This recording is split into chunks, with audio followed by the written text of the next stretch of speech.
नमः शिवाय। हर हर महादेव। प्यारे भक्तों, आज आप सभी श्रवण करें हरियाली अमावस की व्रत कथा। कथा इस प्रकार से है कि एक राजा की बहू ने एक दिन मिठाई चोरी करके खा ली और नाम एक चूहे का दे दिया। यह बात जानकर चूहे को बहुत क्रोध आया और उसने तय किया कि एक दिन राजा के सामने सच लेकर ही आऊंगा।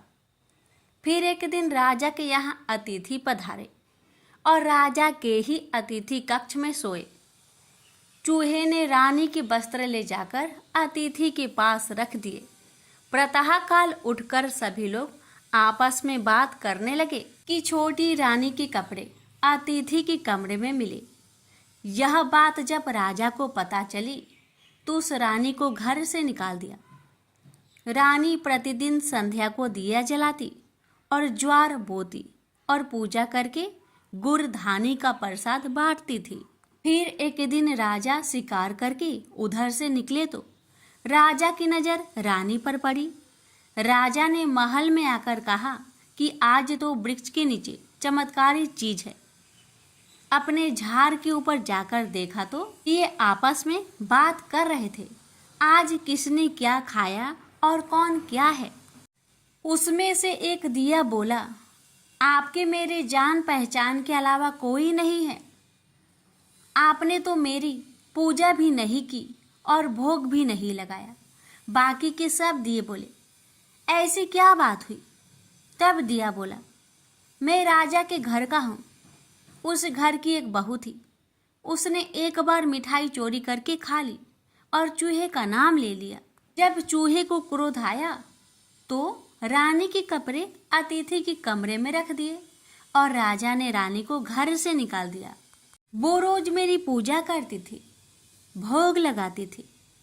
उसने रानी को आशीर्वाद दिया और कहा कि सुखी रहो। उसने आगे बताया कि रानी की मिठाई चोरी की वजह से चूहे ने रानी की सारी अतिथि के कमरे में रखी थी और बेकसूर रानी को सजा मिल गई।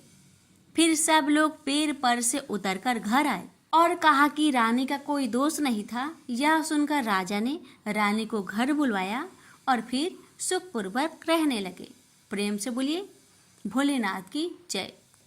किसी गांव में एक सास और बहू अकेले रहते थे और उनका बेटा विदेश में कमाने के लिए गया था। सास और बहू बहुत अच्छे से रहते थे, बड़े प्यार से मिलजुल कर रहते थे। दोनों एक दूसरे की देखभाल भी करते थे। एक दिन बहू ने खाना नहीं खाया तो सासू माँ ने पूछा, बहू तुमने खाना क्यों नहीं खाया। तब बहू ने कहा, सासू माँ आज मेरा अमावस्या का व्रत है, बस इसलिए मैंने खाना नहीं खाया। तब सासू ने कहा कि बहू ये अमावस्या का व्रत करने से क्या होता है और ये व्रत करने से क्या फल मिलता है, मुझे भी समझाओ। तब बहू ने कहा कि सासू माँ अमावस्या का व्रत करने से बहुत पुण्य मिलता है, घर में अन्न धन बना रहता है, सुख शांति रहती है तथा अटल सुहाग मिलता है और तो और पुत्र की प्राप्ति भी होती है। इस व्रत में प्रत्येक वर्ष अलग अलग खाना खाया जाता है और विष्णु भगवान के मंदिर में चढ़ावा चढ़ाया जाता है या फिर किसी ब्राह्मण को दान दिया जाता है। इस व्रत में पहले साल भर शक्कर, घी और चावल से बना खाना खाया जाता है। पहले साल व्रत पूर्ण होने के बाद 1.25 किलो चावल और 1 कटोरी घी तथा 1 कटोरी शक्कर का दान किसी ब्राह्मण को दिया जाता है। तीसरे साल गुड़, तिल और घी से बने व्यंजन खाने चाहिए। जब तीसरे साल व्रत पूर्ण हो जाए तो आधा किलो तिल, गुड़ तथा 1 कटोरी घी किसी मंदिर में चढ़ाया जाता है या फिर किसी ब्राह्मण को दान दिया जाता है। इसे ही अमावस्या व्रत कहा जाता है। फिर बहू ने कहा कि इस व्रत का अगर संकल्प लेते हैं तो इसे पूरा करना जरूरी होता है या नहीं। अगर पूरा नहीं कर सकते हैं तो सास बहू में झगड़ा और घर में अशांति आती है। बहू ने बताया। तब सासू ने कहा कि मेरी तो उम्र हो गई है, लेकिन तुम यह व्रत करो और बहू यह व्रत का आरंभ करती है। लेकिन एक दिन बहू ने किसी के कहने पर गेहूं से बनी रोटी खा ली और अमावस्या माता इस बात से नाराज हो गई। जो सास और बहू बहुत ही प्यार से रहती थी, इन दोनों के बीच झगड़े होने लगे। सभी गांव वाले भी हैरान हो गए कि यह सब क्या हो रहा है। सास अपनी बहू को कहने लगी कि तुम जब से हमारे घर में बहू बन के आई हो, तब से हमारे घर की लक्ष्मी चली गई है। तुम हमारे लिए शुभ नहीं हो। तब बहू ने कहा कि आपके घर की लक्ष्मी चली गई है तो कहाँ मिलेगी, मुझे बताओ, मैं लक्ष्मी को लेकर आऊंगी। तब सासू ने कहा कि लक्ष्मी तुमको समुद्र के बीच में भगवान विष्णु के पैर दबाते हुए मिलेगी।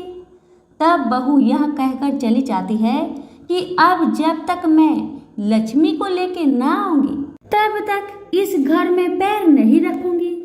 इतना कहकर बहू लक्ष्मी खोज में निकल जाती है। जब बहू लक्ष्मी खोजने में निकलती है तब उसे बीच रास्ते में एक गाय माता मिलती है। वह बहू से पूछती है कि आप कहाँ जा रही हो। तब बहू ने कहा, हे गाय माता, मेरी सासू मुझे कहती है कि मेरे आने से उनके घर की अन्न धन की कमी हो गई है और उनके घर की लक्ष्मी चली गई है, तो मैं लक्ष्मी जी को लेने जा रही हूँ। गाय माता ने कहा, हे बेटी, अगर तुम जा ही रही हो तो भगवान से मेरे बारे में पूछ भी लेना। तब बहू बोलती है कि ठीक है गाय माता, बताओ मैं आपके बारे में भगवान से क्या पूछूंगी। तब गाय माता बोलती है कि मेरा जब भी बछड़ा होता है वह मर जाता है, जिंदा नहीं रहता। तुम भगवान से पूछ लेना कि मेरे साथ ऐसा क्यों हो रहा है, मैंने ऐसा कौन से कर्म किए हैं। तब बहू बोली, गाय माता, मैं आपके बारे में जरूर पूछ लूंगी। यह कहकर बहू आगे बढ़ी। अब आगे चलते ही बहू को एक घोड़ी मिलती है जिसके गले में घंटी बंधी हुई होती है। घोड़ी ने भी कहा कि बेटी, तुम मेरे दुख का निवारण भी भगवान से पूछ लेना। तब बहू ने कहा, जरूर पूछ लूंगी। यह कहकर बहू आगे बढ़ती है। आगे जाते ही बहू को एक अंधा और बहरा बुजुर्ग मिलता है। वह भी बहू से अपनी समस्या भगवान से पूछने के लिए कहता है। तब बहू उसकी समस्या भी भगवान से पूछने का कहकर आगे बढ़ती है। आगे जाते ही बहू को एक बूढ़ी औरत मिलती है जो हाथ और पैर से अपाहिज होती है। वह भी बहू से अपनी समस्या भगवान को पूछने के लिए कहती है। तब बहू उसके समस्या को भी पूछने के लिए तैयार हो जाती है और आगे बढ़ती है। आगे जाते ही बहू थक जाती है और एक आम के पेड़ के नीचे बैठ जाती है।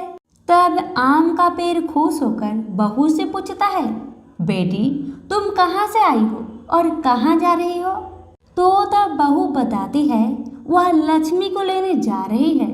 तब पेड़ भी अपनी समस्या भगवान को पूछने के लिए कहता है कि मेरे पेड़ पर लगे आम खट्टे ही क्यों होते हैं, इस बारे में भगवान को जरूर पूछना। तब बहू उसकी समस्या लेकर आगे बढ़ती है। आगे जाते ही बहू को एक तलाई मिलती है।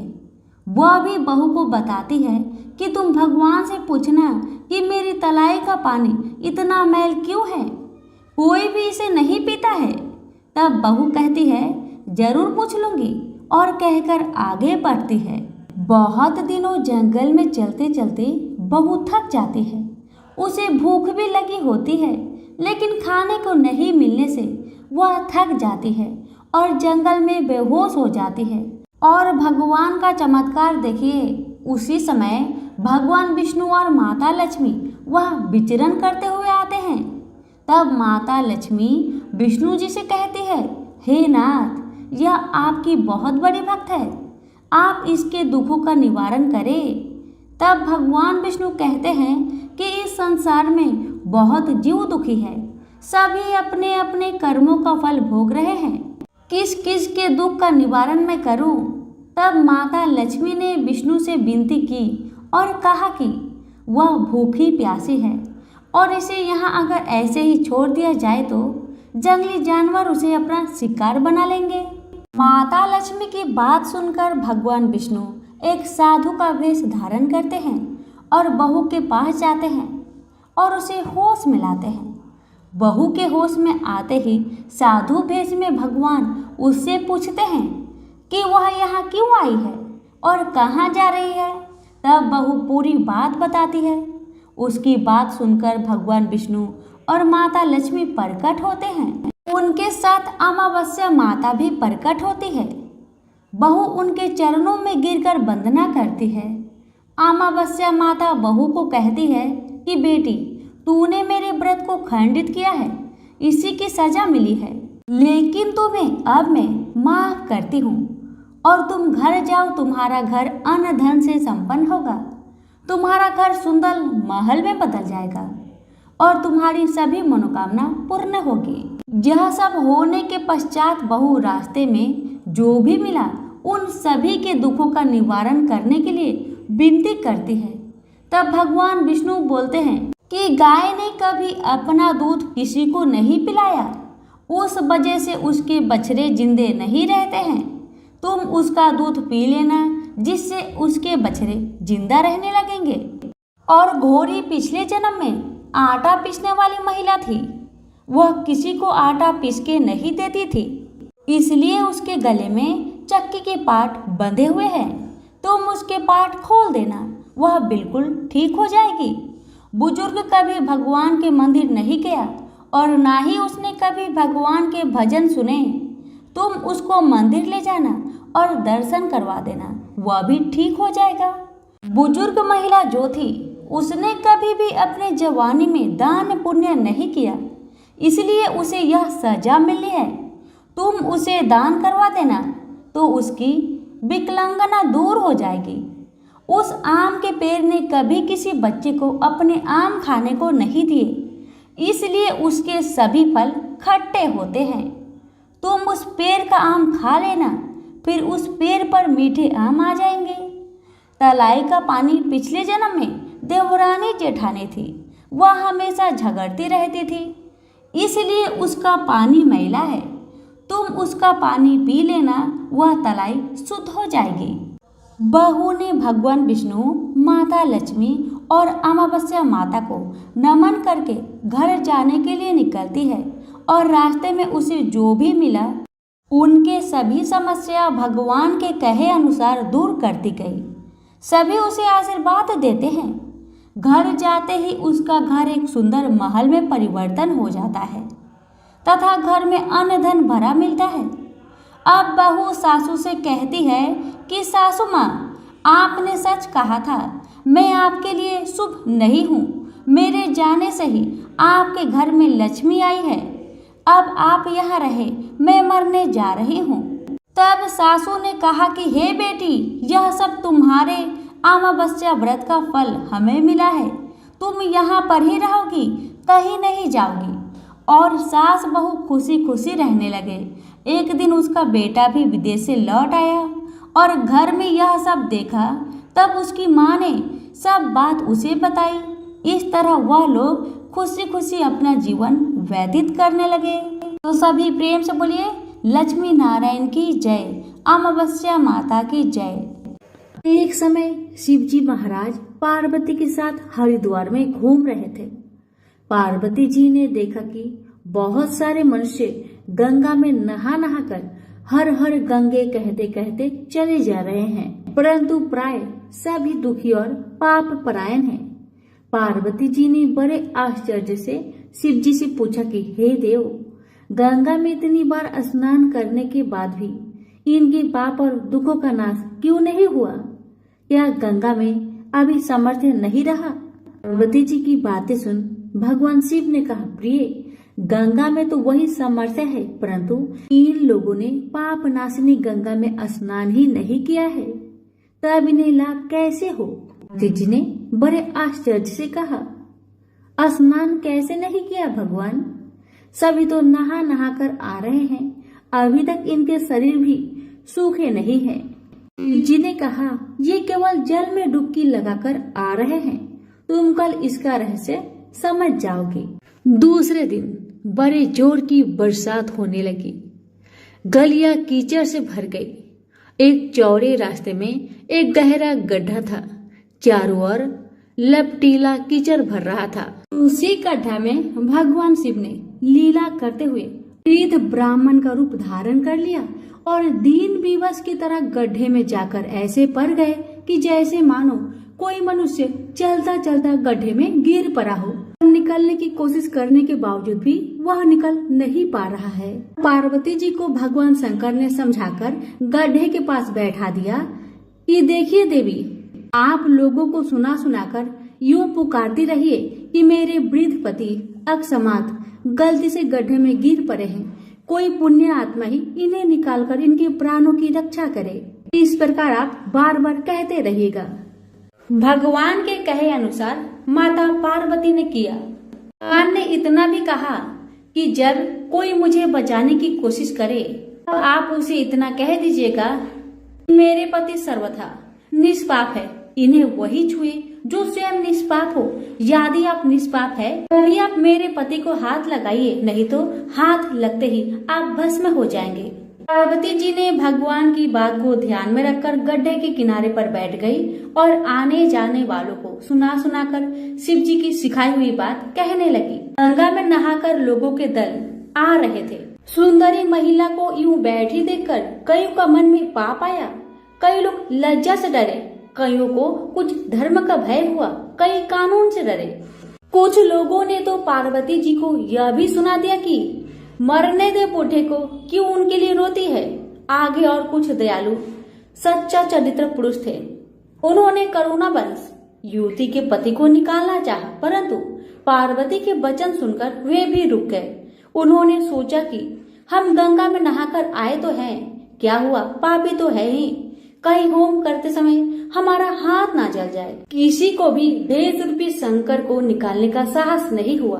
सैकड़ों आए, सैकड़ों ने पूछा और चले गए। संध्या हो चली। शिव जी ने कहा, देखिए पार्वती जी, आपने देखा कोई है गंगा नहाने वाला यहाँ पर? थोड़ी देर बाद एक जवान हाथ में लोटा लेकर हर हर गंगे करता हुआ निकला। पार्वती ने उसे भी वही बात कही।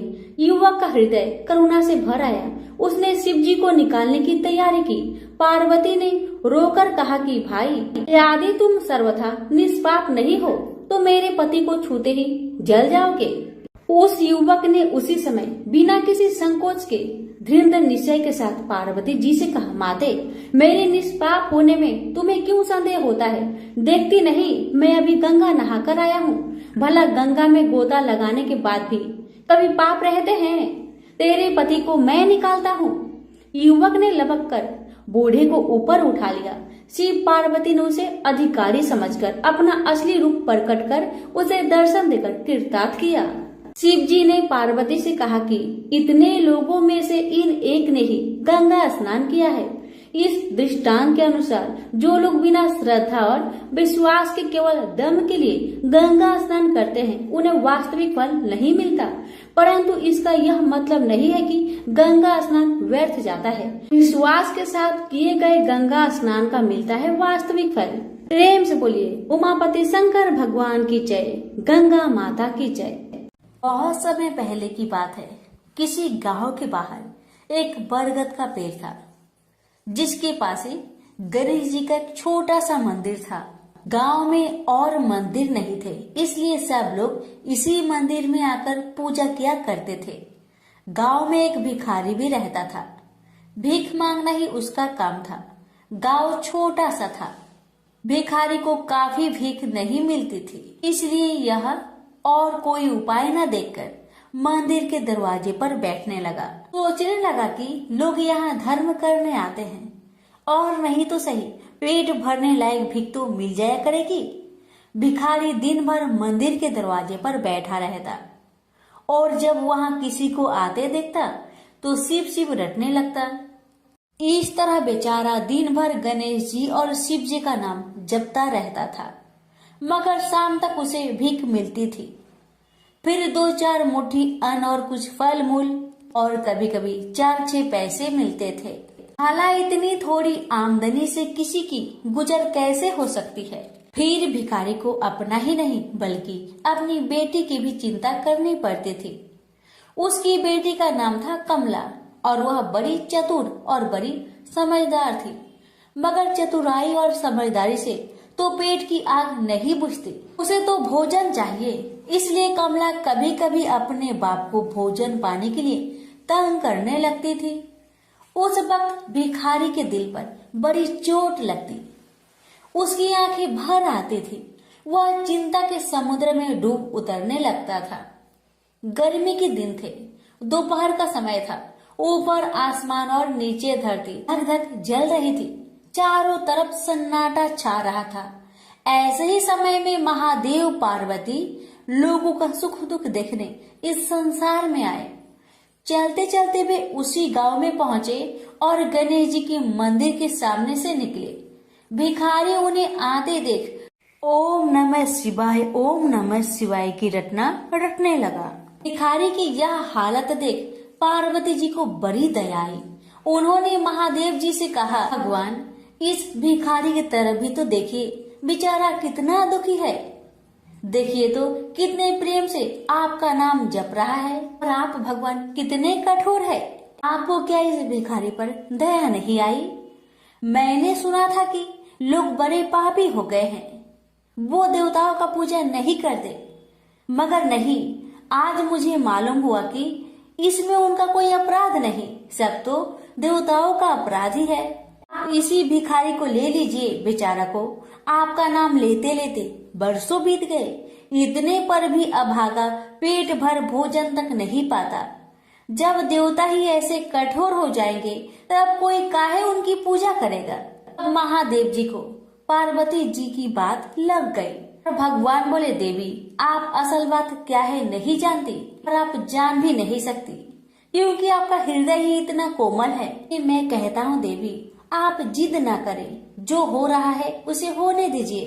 देवी ने एक ना सुना तो भगवान ने कहा, ठीक है, तो मैं आज इस भिखारी के लिए कुछ बंदोबस्त करा देता हूँ, जिससे इस भिखारी का दुख दूर हो जाएगा। इतना कहकर महादेव जी पार्वती जी के साथ मंदिर में पहुँचे। माता पिता को आते देख गणेश जी उठकर खड़े हो गए। उन्होंने बड़े प्रेम से माता पिता को प्रणाम किया। महादेव जी ने गणेश जी को आशीर्वाद दिया और कहा, देखो बेटा, यह भिखारी बरसों से तुम्हारे द्वार पर बैठा है, मेरा नाम जपा करता है, मगर तुमने अब तक इस पर दया क्यों नहीं किया? अब ऐसा कुछ उपाय करो जिससे इस बेचारे का दुख दूर हो जाए। गणेश जी ने हाथ जोड़कर उत्तर दिया, अच्छी बात है पिताजी, 7 दिन के भीतर उसका दुख दूर हो जाएगा, उसे कहीं न कहीं से 2 लाख रुपए मिल जाएंगे। गणेश जी का उत्तर सुनकर महादेव पार्वती आगे को चल गए। इसी समय एक बनिया मंदिर में पूजा करने आया था। वह आड़ में छिपा छिपा महादेव जी और गणेश जी की बातें सुन रहा था। उसने सोचा, ये तो बहुत अच्छा मौका है, यदि थोड़ी चतुराई से काम लूं तो सहज ही 2 लाख का मालिक मैं हो सकता हूँ। बस वह बड़ी खुशी से भिखारी के सामने पहुंचा और उसे प्रणाम कर एक तरफ बैठ गया। भिखारी को आज तक किसी ने प्रणाम नहीं किया था, न कोई उसके पास आकर बैठा ही था। बनिए की इस काम से भिखारी ने समझा कि यह बेशक कोई भला मानुष है। वह मन ही मन प्रसन्न हुआ और बनिए से बोला, बाबा आप बहुत दयालु जान पड़ते हैं, कहिए मेरे पास आने की कृपा क्यों कर हुई? आप नहीं जानते मैं एक गरीब भिखारी हूँ। बनिए को तो अपना मतलब गांठना था। मीठेपन से बोला, आप भिखारी है? कौन कहता है कि आप भिखारी है? मुझे अच्छी तरह मालूम है कि आप एक पहुंचे हुए महात्मा हैं और आपके दर्शन से लोगों के पाप दूर हो जाते हैं। मैं भी आपके दर्शन करने चला आया हूँ। मुझे आपसे कुछ पूछना है, यदि आज्ञा दो तो पूछो। भिखारी खुशी से बोला, पूछिए। बनिया बोला, भला दिन भर आपको कितनी भीख मिल जाती है? भिखारी बोला, भाई मिलने की क्यों पूछते हो, यहाँ तो पेट की भी लाले पड़े रहते हैं।